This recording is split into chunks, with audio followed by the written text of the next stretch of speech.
भक्तवत्सल भगवान श्रीम श्री श्री सारथी देव की शेरगढ़ स्थित दिव्य मंदिर वृद्धाश्रम उत्तरोत्तर उन्नति प्रभु श्रीचरण में बालेश्वर प्रभु सारथी सत्संग मंदिर समस्त श्रद्धालु मान द्वारा एक आपोष हरिबोल समस्ते पकेगा प्रभु श्रीपाद पद्म ए स्थान उन्नति केमिति बोलिए शेरगढ़ स्थित दिव्य मंदिर वृद्धाश्रम उन्नति आगक आगक केमिति आश्रम आहरी बढ़ी चलू बहु जगार लोक मैंने पहुंचतु बापा माँ सुव्यवस्था करा जाऊ बोली आनंद एकबार हरि और एकबार भिन्न ढंगरे पालन हेला रज उत्सव बालेश्वर जिला शेरगढ़ स्थित दिव्य मंदिर वृद्धाश्रम आज सारथी सत्संग मंदिर बालेश्वर पक्षर भिन्न ढंगरे रज उत्सव पालित होइछि।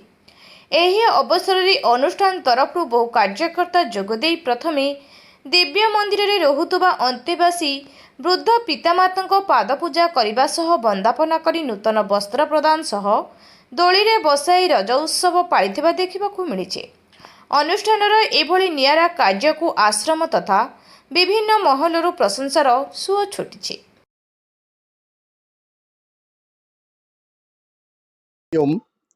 ओम श्रीम श्री श्री सारथी देवाय नमो नमः। मो श्री वेणुधर पृष्टि घर माणिकम बालेश्वर मु बालेश्वर रजाबगीचा स्थित प्रभु सारथी सत्संग मंदिर जड़े आश्रित आमे आम परिवार सारथी परिवार आमे आसीचु शेरगढ़ स्थित भूईपड़ा ग्राम रे दिव्य मंदिर वृद्धाश्रम रे एई पहली रजर पालन निमित्त आमे एथि पहुंचीचु। वास्तव में आप देखु आपण मान जरिया आमे गोटे सुंदर वार्ता आमे दवाई समाज को प्रयास करिछु जे एठी होची वृद्धाश्रम। वास्तव में आपण माने कहिले वृद्धाश्रम कहीं प्रयोजन अच्छी आमे कौन पाठ पढ़ी शिक्षित ही ना ये वृद्धाश्रम माने शिक्षित होइछु ए वृद्धाश्रम रे बापा माँ मान को छाड़िबा पई नाई। महाप्रभु श्रीमत् श्री श्री सारथी देव तांकर अभयवाणी रे से कथाटी कही थांती जदि बापा माँ होउचंती हमर प्रथम देवता जदि बापा माँ को आमे पूजा करि न पारुचो आउ संसार कौन सी दिव देवतार आवश्यक नहीं। तेणु जीवन थिबा पर्यंत सेतिपाई प्रभु कहती चिता जलिबा पूर्व चेतना को जागृत कर आउ सेइतिपाई आमे सारथी परिवार आमे निष्पत्ति प्रति वर्ष आमे निष्पत्ति नौ जे रज पूर्व यही आश्रम मानकरे जो माने कि टिके सुख पाई पार नाहंती ओ झियो मानकु से माने पाठ पढ़ी बड़ करी मनीषा करिसंती किंतु परिणति बयस रे आपण माने देखंतु से माने आसी टी पहुंची वृद्धाश्रम रे तेणु तांका मन रे खुशी किए आनिबो।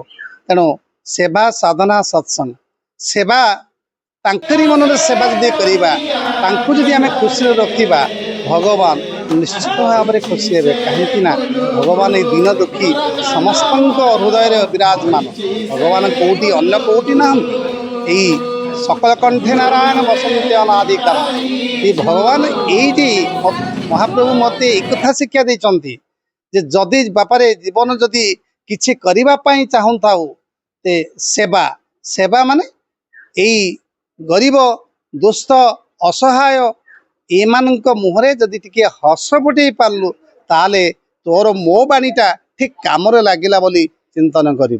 परिशेष मु एक कथा कहबी जे आमे इठिके आसीबो माने वृद्ध पिता माता मुखरे हस फुटा निमित्त तांकर माने सकाळ जलखिया अन्न मध्याह्न भोजन सहित नुआ वस्त्र परिधान व्यवस्था आमे करितु। हरिओम ओम श्री श्री सारथी देवाय नमः।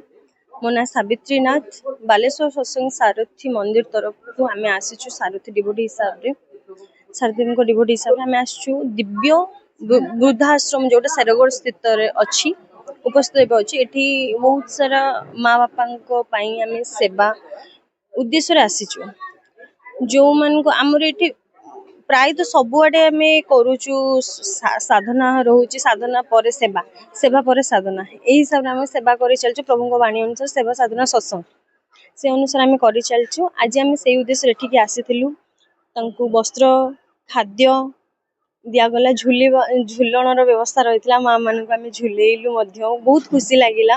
ସେମାନଙ୍କ ମୁହଁରେ ଅଳ୍ପ ସମୟ ପାଇଁ ହଉ ପଛେ କିନ୍ତୁ କିଛି ଖୁସି ଆମେ ଦେଇପାରିଲୁ। ତ ସେଇ ଉଦ୍ଦେଶ୍ୟରେ ଆମେ ଏଠିକି ଆସିଥିଲୁ। ସମାଜକୁ ଆମେ ଏଇ ତରଫରୁ ମାନେ ଏଇ ଯୋଉ ଆମ ଆଜିକାର ଅନୁଷ୍ଠାନ ଏଠି ହେଇଛି ତା ନେଇକି ଆମେ ବାର୍ତ୍ତା ଏଇଟା ଦେବା ପାଇଁ ଚାହୁଁଛୁ, ଯୋଉ ମା ବାପା ମାନେ ପିଲାମାନଙ୍କୁ ଜନ୍ମ ଦେଲେ, ବଢେଇଲେ, ତାଙ୍କୁ ସମାଜରେ ଜୀଇବାର ଦକ୍ଷତା ଦେଲେ, ସେଇମାନେ ହିଁ ସମାଜରୁ ତାଙ୍କୁ ଅଲଗା କରିଦଉଛନ୍ତି। ଆଉ ସେଇ ଶିକ୍ଷାଟା ଆମ ଭଗବାନ ଆମକୁ ଦେଇଛନ୍ତି, ଆମ ପ୍ରଭୁ ଆମକୁ ଦେଇଛନ୍ତି ଯେ ଯିଏ ପିଲା ବା ଯେଉଁମାନେ ନିଜ ମା ବାପର ହେଇପାରିଲେନି ସେ କେବେ ପ୍ରଭୁଙ୍କର ନୁହନ୍ତି ବା ସାରଥିୀଙ୍କର ସେ ନୁହନ୍ତି। ତ ସେ ଶିକ୍ଷାକୁ ଆମ ଚିନ୍ତାରେ, ଆମ ଚେତନାରେ ରଖିକି ଆମେ ସେ ମା ବାପାଙ୍କ ପାଖକୁ ଦୌଡ଼ି ଆସିଥିଲୁ।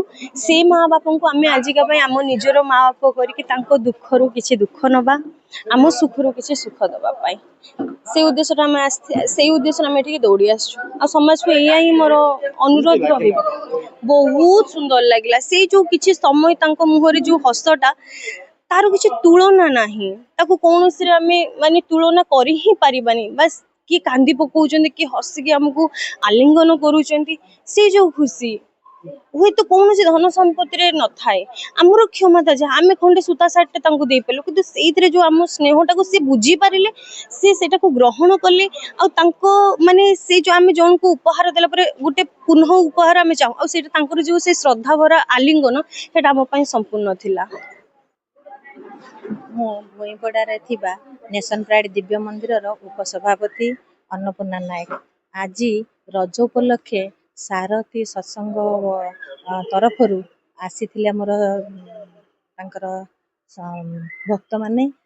ଆମର ଯେଉଁ ଥିବା ବୃଦ୍ଧାଶ୍ରମର ବୁଢ଼ାବୁଢ଼ୀମାନଙ୍କର ପଦବନ୍ଦନା ସହିତ ଝୁଲଣ ଯାତ୍ରାର ବ୍ୟବସ୍ଥା କରିଥିଲେ।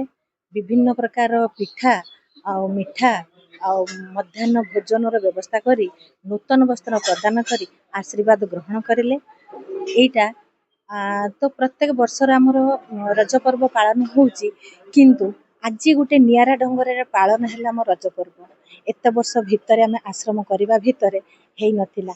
ଆଜି ଯେଉଁ ସାରଥୀ ପରିବାର ଆସିକି ଆମର ବୁଢ଼ାବୁଢ଼ୀମାନଙ୍କୁ ଯେଉଁ ପଦବନ୍ଦନା ସହିତ ଯେଉଁ ଝୁଲଣର ବ୍ୟବସ୍ଥା କରେଇଛନ୍ତି, ବହୁତ ଖୁସି ଲାଗିଲା। ମୋର ଦିବ୍ୟ ମନ୍ଦିର ପରିବାର ତରଫରୁ ତ ଅଶେଷ ଅଶେଷ ଧନ୍ୟବାଦ ଆଉ କୃତଜ୍ଞତା ଜ୍ଞାପନ କରୁଛି। Bureau report, local news 7।